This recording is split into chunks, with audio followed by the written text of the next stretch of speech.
C, A, F, D, B, G, E, C.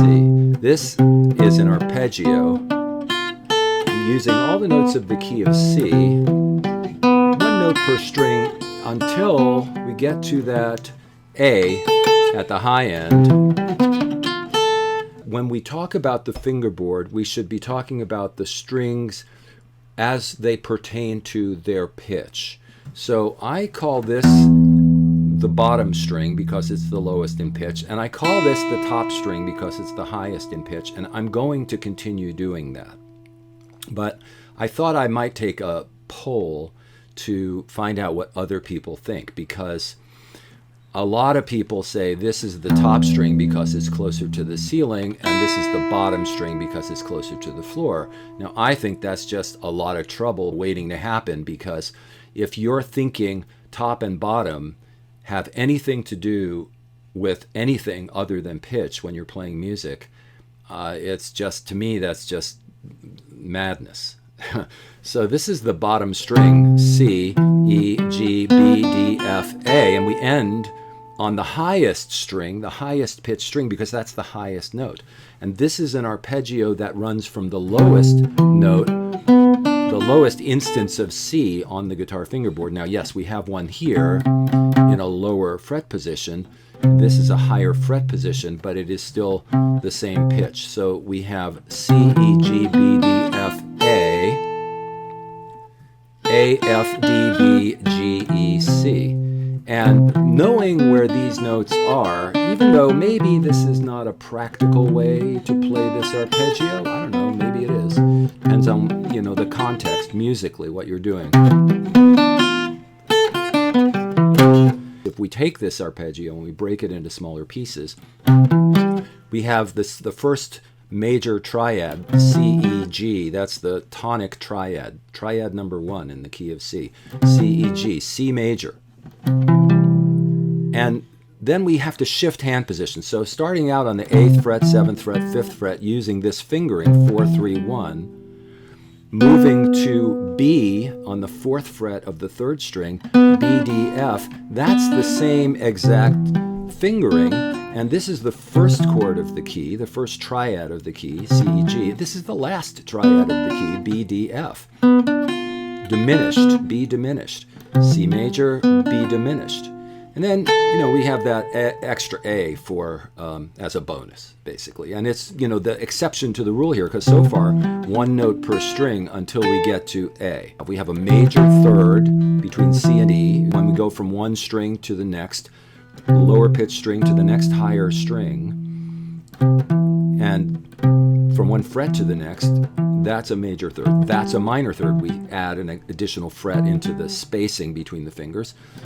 So major third, minor third.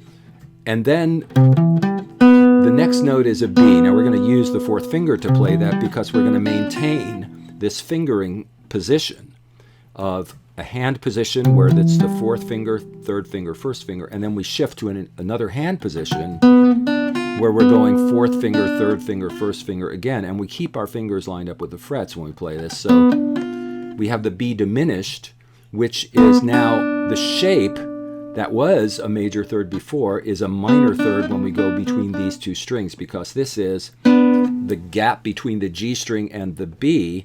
I call that the 3rd rail. I call it the 3rd rail because, well, it's a third, a major third, when you go between the G and the B, and all the other strings are tuned to fourths. E, F, G, A, B, C, D, D, E, F, G. Now watch out for the 3rd rail. G, A, B, B, C, D, E. 4th, 4th, 4th, 3rd, major third, 4th. We do have to know that when you play a major third between any two strings, except in the 3rd rail, I call it the 3rd rail also because I get tired of saying between the G and the B string, or between the 2nd and the 3rd string. So too many syllables. So I just say 3rd rail. So when we cross the 3rd rail, the major third shape becomes a minor third shape. So that arpeggio has a series of thirds, nothing but a series of thirds, C, E, G, and then from G to B, major thirds. So major third, minor third, major third. And by the way, practicing this arpeggio is part of what I like to call target practice. So I can practice getting from there to there, crossing between two frets from my first finger to my fourth finger.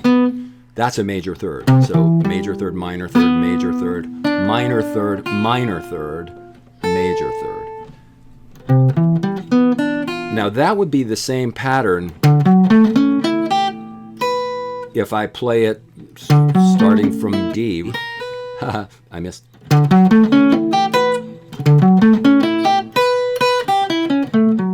So now we're in the key of D, but we want to be in the key of C. We could be in the key of E and do the same thing. But we want to be in the key of C. No sharps, no flats.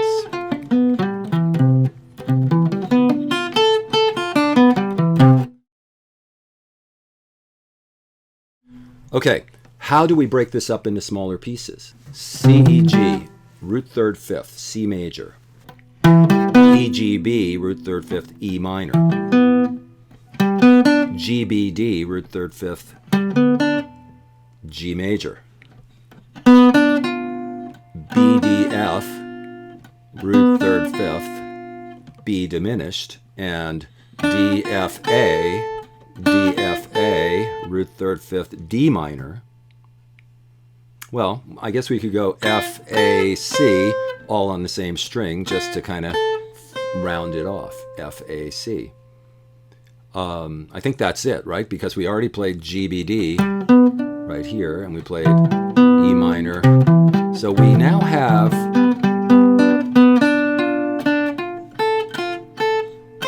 all the triads of the key of C in a single path that leads from here to here to here to here to here to here to here and here.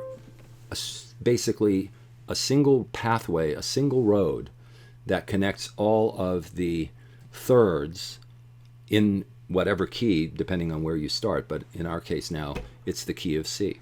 So let's take the whole thing all the way through from end to end. We'll go all the way up to the C, a couple of octaves higher, 2 octaves higher than when we started. C, E, G, B, D, F, A, C, and I'm going to go 4, 3, 1, 4, 3, 1, 1, 4 to just keep the fingering simple. 4, 3, 1, 4, 3, 1, 1, 4, and then reverse the pattern. C, A, F, D, B, G, E, C. C, E, G, B, D, F, A, C. C, A, F, D, B, G, E, C. This is the, I don't know if this is the longest distance between 2 points. I guess the shortest distance between 2 points would be that way. But this way,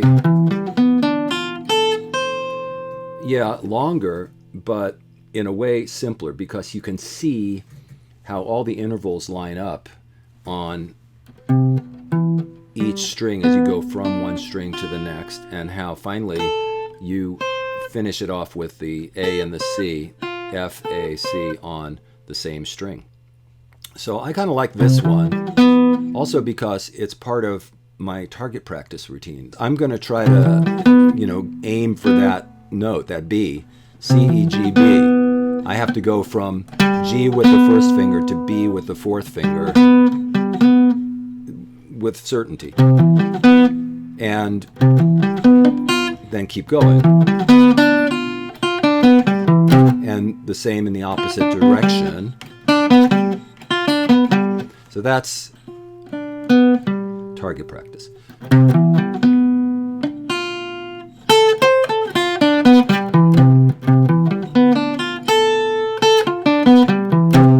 if I can do it with my eyes closed, or I can do it while I'm talking, I feel like I've succeeded, because, you know, I like to practice with distractions, and the gig is going to be full of distractions. So I actually think when you practice, if you create some distractions when you practice, for me, doing this video is a distraction.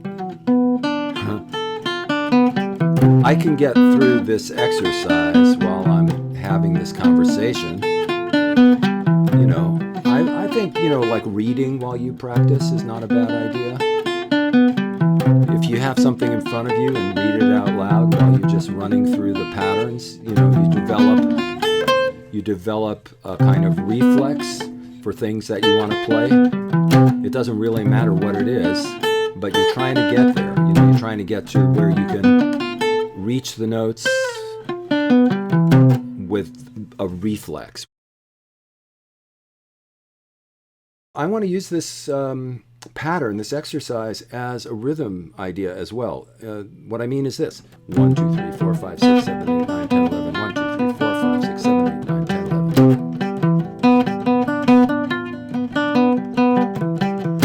You can take the notes of each triad, 1, 2, 3, and then continue.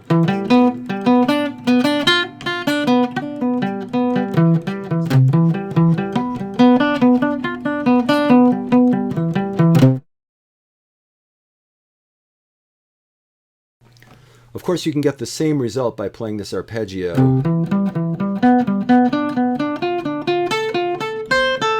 All in a single position.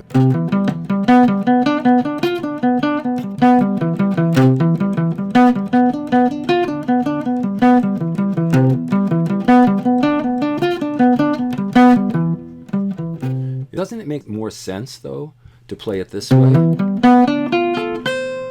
instead of this way?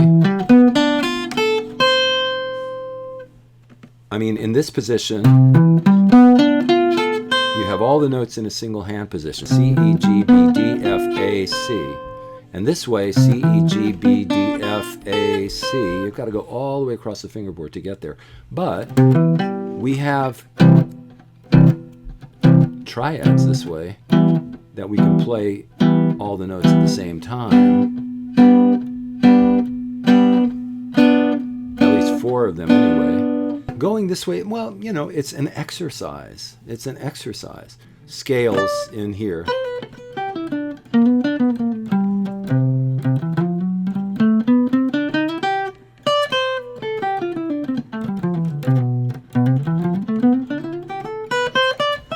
You have all the notes of the key in this position.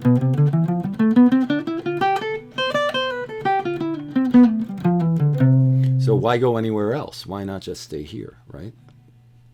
But we want to try different things. We want to get a different perspective. Connecting the ends of the fingerboard.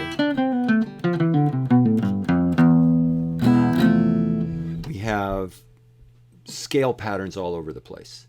And you want to get out of those boxes. And how do you do that? Well, this is a simple way of breaking through the boxes. So we're kind of just cutting across with the same thing you could do there, but we're doing it there. And because also C major, E minor, G major, B diminished.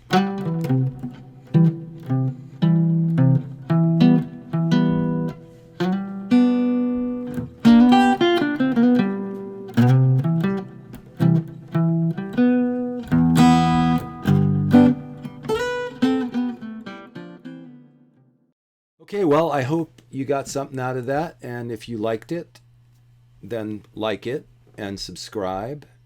And I guess that's what I'm supposed to say, since this is a YouTube video, so I guess I'll say it.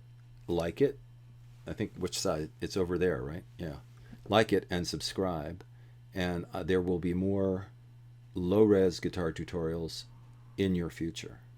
See you then.